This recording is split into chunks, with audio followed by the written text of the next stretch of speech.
Grace and peace, everybody. Welcome to Bryant TV. Somebody just asked me about the Jamal. A few people actually. That Jamal Bryant situation. Y'all know he's a famous Baltimore pastor, and he's been involved in some making babies. And this is nothing new. The pastors sleeping with people, pastors taking the money. I know it looks bad, but you have good pastors, but you also have pastors that have been doing their thing. But whatever the situation is, Christ is being preached, like the Apostle Paul said. There's a lot of pastors, they're not even saved.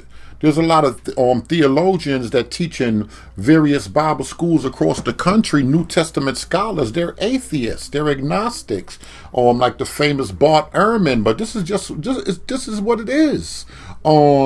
David in the Old Testament slept with Bathsheba, the most famous leader of God's people, Israel, and he slept with Bathsheba. And instead of admitting that, what he actually did, y'all know the story, he set her husband up to get killed. As a matter of fact, the Bible is more scandalous than the show Scandal. Scandal is in the Bible. God's people have been scandalous. God's people have lied for whatever reason. He's chosen Israel. He's chosen a people. And this is, part of what we would call election. Can you be chosen and sin? Can you continue to sin and make babies and live any type of lifestyle? Should you step down from that office because it's supposed to be a holy office? Or can you forgive and just move on?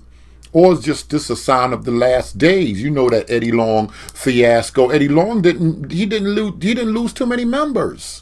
This is how it is. People chase personalities. They like the way he preached. They like the way he dressed. A lot of women look up to him. They're going to be there and they're going to do what they do. But don't worry about what these preachers are doing. Get your scandal on. No preacher is going to really speak on it because, to be honest, they're like I said, they're a gang. No consecrated bishop's going to speak on it and get out and say you're doing wrong, because they have to stick together to keep the thing going and keep you laity or you regular small people in the pews to keep y'all in check. And if anybody's going to speak out, it's not going to be a famous pastor. It's not going to be a big pastor, but this is just how it is. But don't let this be a distraction to your own spirituality. Let those guys do what they do. People are going to mess up. Nobody is perfect. I'm not saying he should stay in that position, but for the most part, people like what he do. They like the entertainment. They like the dress. They like the style of his preach. They like what he's doing in the community. And some people would argue we don't have enough leaders, so let him go ahead and ride.